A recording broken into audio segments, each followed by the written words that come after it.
भारत के साथ हालिया तनाज़े में पाकिस्तान ने 96 घंटे तक मुकम्मल तौर पर अपने वसाइल पर इन्हिसार किया। कहीं से कोई मदद नहीं हासिल की गई। Chairman joint chiefs of staff committee general Sahir Shamshad Mirza बरतानवी नशरियाती इदारे को इंटरव्यू। चीन की जानिब से पाकिस्तान की मदद के लिए सैटेलाइट्स की पोजीशन बदलने के सवाल पर जनरल साहिर शमशाद मिर्जा ने बताया कि पाकिस्तान ने जो आलात इस्तेमाल किए वो यकीनन ऐसे ही हैं जैसे भारत के पास हैं। पाकिस्तान ने कुछ साजो सामान दूसरे मुल्कों से खरीदा है। हकीकी वक्त में पाकिस्तान ने सिर्फ और सिर्फ अंदरूनी सलाहियतों पर इन्हिसार किया।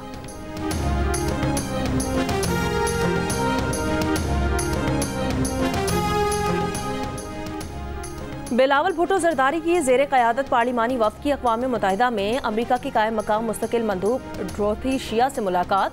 पाक भारत जंग बंदी में सहूलत कारी पर सदर डोनाल्ड ट्रंप का शुक्रिया अदा किया। बिलावल भुट्टो ने कहा, भारत पानी को बतौर हथियार इस्तेमाल करके करोड़ों इंसानों को सजा देना चाहता है। बगैर तहकीक के पाकिस्तान पर इल्ज़ाम तराशी के बाद हमला करना बाज़ाते खुद सवालिया निशान है। 9 रुकनी वफ़द की चीन और रूस के मुस्तकिल मंदूबीन से मुलाकातें। पाकिस्तान और चीन का एक तरफा भारतीय इक़दामात और जारियत की मुखालफत पर इत्तफ़ाक़। वफ़द की अक़वाम मुत्तहिदा में OIC रुकन ममालिक को ब्रीफिंग। OIC की तरफ से अक़वाम मुत्तहिदा के चार्टर और मुआहदों के एहतराम पर जोर।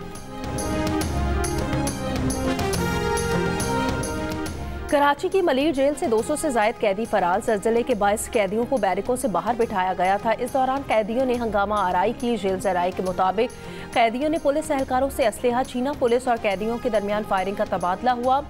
एक कैदी हलाक, 5 जख्मी हो गए। 3 FC और 2 जेल पुलिस एहलकार भी जख्मी हुए। वज़ीर दाखिला सिंध ज़ियाउल हसन लंजार के मुताबिक 216 फरार कैदियों में से 80 को गिरफ्तार कर लिया गया। सर्च ऑपरेशन के बाद पुलिस, रेंजर्स और FC ने मलीर जेल का कंट्रोल संभाल लिया।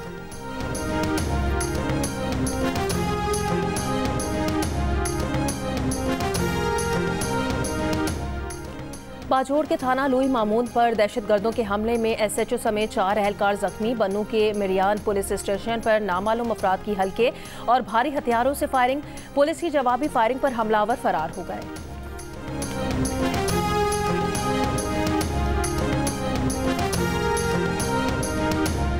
डिफेंस कराची में नौजवान पर तशद्दुद में मुलव्विस एक और मुलजिम गिरफ्तार। मुलजिम को वीडियो की मदद से गिरफ्तार किया गया। मरकजी मुलजिम को कल ही गिरफ्तार कर लिया गया था।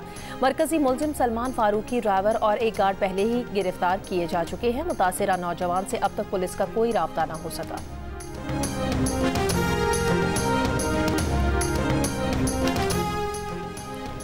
तोशाखाना 2 केस की समाअत आज अडियाला जेल में होगी। बानी PTI को कमरा अदालत में पेश किया जाएगा। अदालत ने बुशा बीबी को पेश होने के लिए वार्निंग जारी कर रखी है।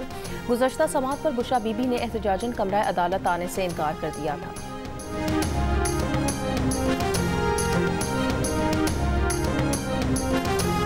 अगर PTI वाले अमन खराब करेंगे तो सख्ती तो होनी है। मुआविन खुसूसी बराए सियासी अमूर राना सनाउल्लाह ने कहा है कि हम किसी पर सख्ती बढ़ाने के हक में नहीं। PTI ने 2018 में हमारी नशिस्तें चुराई थी।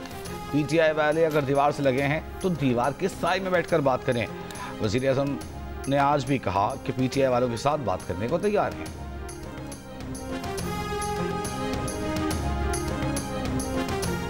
मुल्क भर में 24 लाख से ज़ायद मुकदमात ज़ेर इल्तवा हैं। वज़ीर क़ानून आज़म नज़ीर तारड़ का 6 रोज़ा सिविल कमर्शियल सालसी ट्रेनिंग प्रोग्राम का इख्तितामी सेशन से खिताब।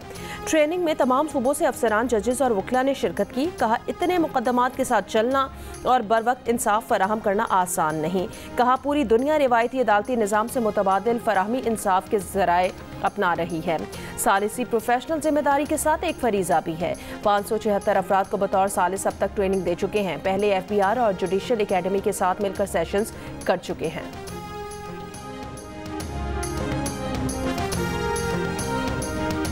IG खैबर पख्तूनख्वा पुलिस जुल्फ़िकार हमीद ने कहा है कि चमकनी में 11 मई को खुदकुश हमला आवर का टारगेट मजहबी शख्सियत था।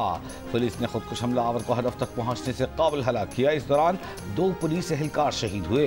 दहशतगर्दी से निपटने के लिए पुलिस को फौरी 16 अरब रुपए की जरूरत है।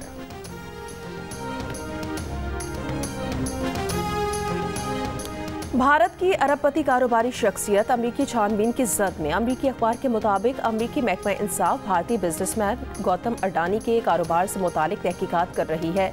गौतम अडानी की कंपनीज के ईरान पर अमरीकी पाबंदियों की खिलाफ वर्जी में मुलव्विस होने का शुबा है।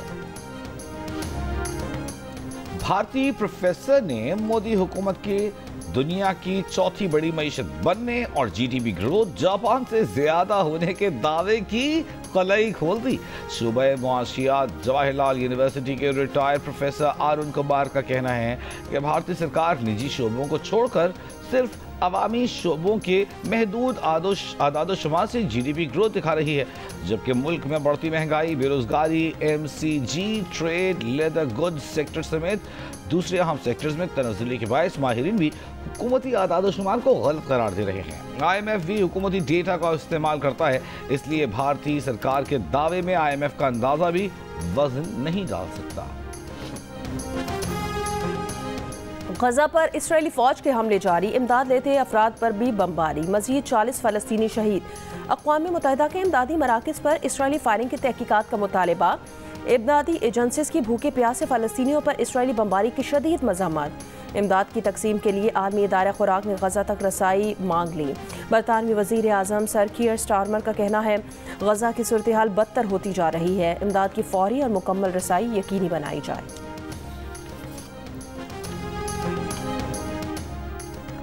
यूक्रेनी ड्रोन्स ने रूसी सरहद में 2500 मील तक घुसकर रूसी तैयारे तबाह कर दिए। माहिरीन ने हमले को रूस का पर्ल हार्बर करार दे दिया। रूस की तरफ से यूक्रेन को इस हमले का जवाब दिए जाने का खदशा। यूक्रेनी इंटेलिजेंस का दावा है कि रूसी हवाई अड्डों पर उसके ड्रोन हमलों में रूस का $7 अरब का नुकसान हुआ और रूस के क्रूज मिसाइलों के जखीरे का 1/3 हिस्सा तबाह हो गया। रूसी सदर ज़ेलेंस्की के मुताबिक हमले में 117 ड्रोन इस्तेमाल किए गए। दूसरी जानिब रूस और यूक्रेन एक दूसरे के 6-6 हज़ार हलाक फौजियों की बाकियात भी वापस करने पर तैयार। हलाक फौजियों की वापसी के लिए मुज़ाकरात तुर्की में हो रहे हैं। बरतानवी वज़ीर आज़म सर कीयर स्टारमर ने रूसी खतरे को संगीन करार दे दिया। कहा, हम रूसी खतरे को नज़रअंदाज नहीं कर सकते। इसका नाम है atom bomb, Pakistan atom bomb, और इसको चने खिलाते हैं, दूध पिलाते हैं और चारा वगैरह गंदम खिलाते हैं। नायाब चीज़ है, ये बारखोर नस्ल का बकरा है, इसका गोश्त भी बड़ा मज़ा करता है। ईद उल अज़हा के लिए मुआशी मंडियों में जानवरों की खरीदारी में तेजी, भाव ताव जारी। इस्लामाबाद की मंडी में मारखोर नामी बकरा तवज्जो का मरकज। व्यापारियों ने ऊंट को एटमी बम का नाम दे दिया। कमालिया में चांदनी नामी गाय की धूम। पेशावर की मुआशी मंडी में जानवर ज्यादा खरीदार कम है। लाहौर के इलाके काहना में जानवर तोलकर फरोख्त। हाफिजाबाद में छुरियां तेज करने और गोश्त बनाने के औजार तैयार करने वालों का कारोबार चमक उठा।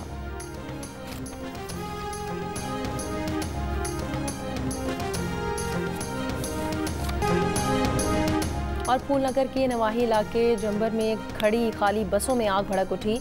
रेस्क्यू हुकाम के मुताबिक ड्राइवर ने बस स्टार्ट की तो शॉर्ट सर्किट होने से बस में आग लग गई। वाकई में कोई जानी नुकसान नहीं हुआ।